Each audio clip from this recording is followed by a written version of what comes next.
My first stop during the brief today is a check with Dato' AT. AT, thanks for doing this and welcome aboard our edition today.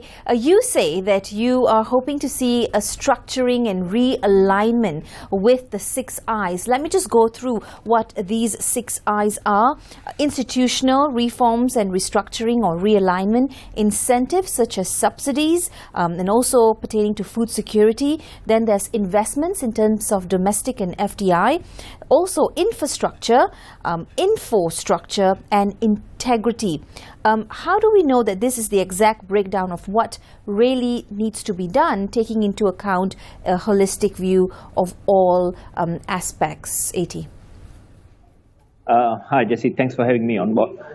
Just to quickly capture, right? So if you look at the upcoming budget 2023, that's like going to be the first document or the first national policy that the government is really going to come back with, this unity government. So as I would see, everything else that's happened in terms of even the 12th Malaysia plan and all the other discussions or forward-looking discussions have already been done. It's the first budget to be presented, and that's basically a big game changer as far as this unity government. So our 10th Prime Minister has got a big task in front of him. I think he has taken his time. He has not rushed into making sure that this happens in this budget year. It will happen in January sitting. So this six I's, as I would say. One, institutional, the institutional reforms that has been put in place. Not only reforms, also realignment, also in terms of restructuring that needs to be done.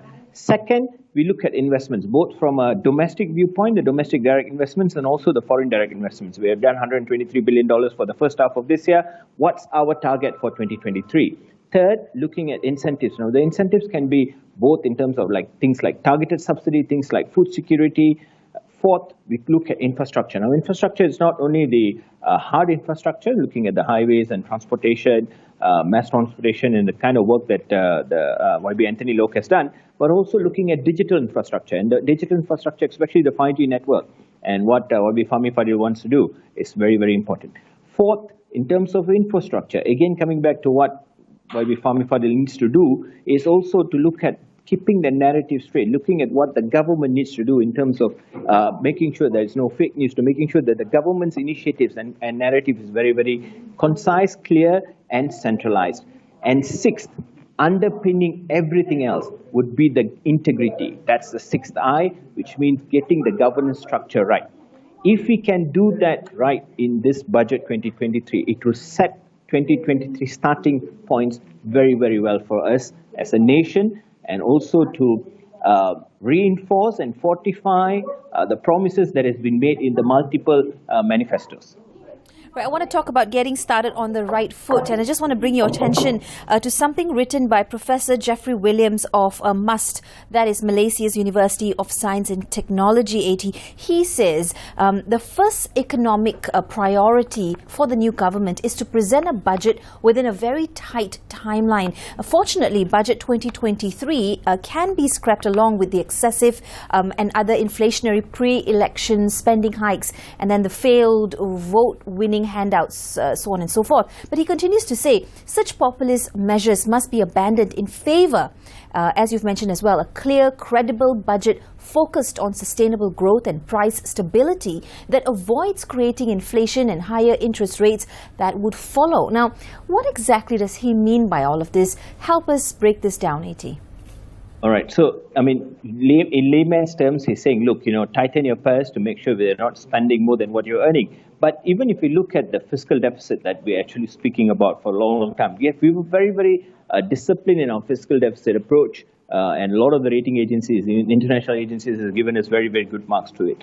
But COVID kind of broke that trajectories and kind of broke that it was an outlier. So in COVID times, not only as across the world, everybody broke their fiscal discipline and said, look, we need to ensure that the economy keeps going on, and for that we can borrow more than we spend, more than we earn. So that was perfectly all right. Now realignment. Now we need to restrain this, realign this back and says, look, we will commit to some sort of a fiscal discipline. We keep our deficits to a target of 5% and lower, and that can happen over a period of time. Now I would think, in practical terms, I think this government has a good start with the subsidy. Even if you take the 80 billion, 77 billion as we crossed in 2022, that 80 billion subsidy alone, if well managed into the year 2023, I think they have already a good starting point. Bring that discipline in, like what he said, it is to do that in stepwise manner. You cannot do a shock into the economy. It will not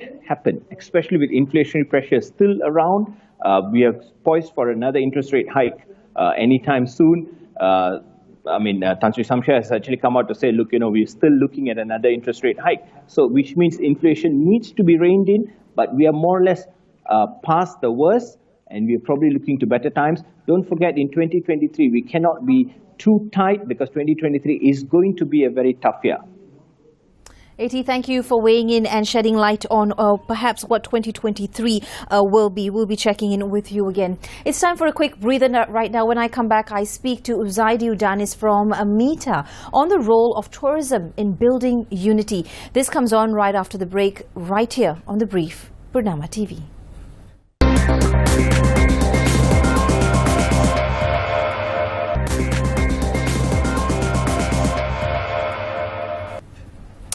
Our featured topic today is the role of tourism in building unity. And so the saying goes, to know Malaysia is to love Malaysia. Right now I'm joined by UZAIDI UDANIS, the president of MITA, or Malaysia Inbound Tourism Association. UZAIDI, I'd like to start this conversation with the current situation that is December. What is inbound tourism like, and how can inbound tourism be used as a tool, most importantly, in promoting unity, UZAIDI? Yeah, Jessy, first of all, thanks for having me. Well, Jessy, since our international borders opened in April recently, we have received tremendous response in numbers of international tourist arrival or visiting Malaysia.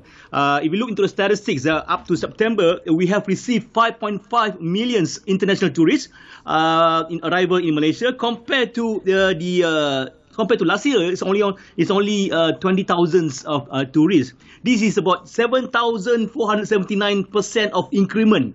So with that, I think we are doing okay. And looking at this in conjunction of the school holidays, current school holidays, most of the hotels, especially in the certain areas like Penang, Langkawi, are mostly fully booked. And our rakyat, our citizens are actually promoting Malaysia very well, supporting the tourism industry, Jessy. That is fantastic news, a 7,000% or more than a 7,000% increase. Yeah. But a big question here is, UZAIDI, how can we use inbound tourism as a tool to promote unity and to foster a sense of community within a particular destination? Well, Jessy, this year when we celebrate the International World Tourism, our theme for this year is rethinking tourism. It's very important for our tourism industry players to rethink, to relook on how the tourism industry can contribute, especially to the economy of the countries, especially on the unity, especially on the sustainability of the local area. With all these elections, our election recently, we can see a lot of us a little bit divided. But we can use tourism as a good tool for us to unite back, for us to get together and to get to know and to foster the relationships between the villagers, the locals, industry players, and this is very important. As you know, Malaysia is known as truly Asia. Truly Asia. That means that we are actually comprised of so many races, with so many beliefs in religions. So therefore, we need to portray that we still maintain this truly Asia, and it's very important for us to use this tourism as a tool for us to improve these situations. Yes, right, UZAIDI. I mean, you're someone who is very much listening to feedback on the ground, and you know exactly the movements that are happening in this sector. What would you say could be perhaps some specific strategies or initiatives that can be implemented to further encourage interaction between visitors and locals during this inbound tourism, which of course at this point is at an all-time high? Jessy, it's a very good questions. We have so many tourism products in Malaysia. We are so lucky compared to other destinations. Therefore, we need to know, we need to understand, we need to make sure that the communities benefits. Not only the travel agents, not only the hotels, not only the tourism players benefit, but the communities, the local communities. So, we in MITA, we collaborate with the hundreds, in fact, thousands of cooperative nationwide in Malaysia under Angkasa, where the local co-op have a local communities participations in tourism. Therefore, we need to know, we need to understand their products, the souvenirs products, their food products, the destinations that our tourism players can be able to promote these products, and for us to use these products to closer the gap between the races and between among us, Jessy. That sounds brilliant, UZAIDI. How can the benefits of inbound tourism be distributed among the different stakeholders within a particular area? For example, you mentioned Penang and Langkawi. How can we get more of these benefits down to the locals, or perhaps even better, two-way for the tourist and for the local? Yeah, for example, Jessy, Penang, you were saying just Penang. Penang is a very popular destination. But do you know that surrounding the area in Penang, especially the outsides of Penang, the Kedah area, the Sedim, I just came back from Sedim, where they have a fantastic homestays, communities there, and they have a fantastic products with the whitewater rafting, and these are actually new products for us to promote, and throughout this homestay they have so many activities. We never know that we can learn how to cook certain specialized foods. For example, batang pisang daging. This is a very specialized foods in Sedim. So therefore, we need to participate. This is what we call it experiential tourism. With all these homestays, then local experience, I'm sure you can enrich the experience of tourism in local, and people, especially local, can understand, and we can promote these products to international market, Jessy. That is definitely a sweet spot, as you've mentioned. You get the experience of a typical day or a typical lifestyle here in Malaysia, but also what Malaysia offers, even in some remote areas, is sort of a nice blend of the modern living and traditional as well. But aside from popular locations like Penang and Langkawi, where would you say are some other areas that tourists and locals can actually enjoy a good experience as well? The less popular areas, yes, maybe at this point. Yeah. Jessy, throughout the pandemic of COVID, we are focusing on new product, new destinations. I'm so surprised that these products, that these new destinations have become popular. Do you know that Bagan Datuk, not so popular before COVID, but now it's very, very popular due to a lot of products being established in Bagan Datuk. For example, the sunflower gardens, and also this what they call it, sky mirror, and the blue tears are very popular there. So therefore, we need to spread out. Because Malaysia is so blessed to have so many tourism destinations and so many tourism products.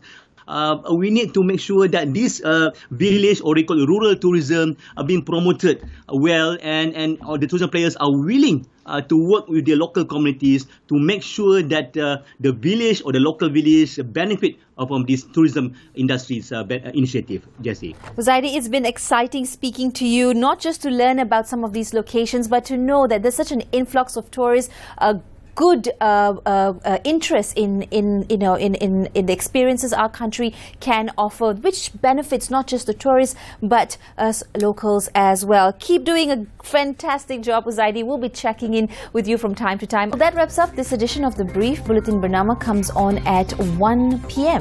slightly later. I'm Jessy Chahal. This has been The Brief right here on Bernama TV.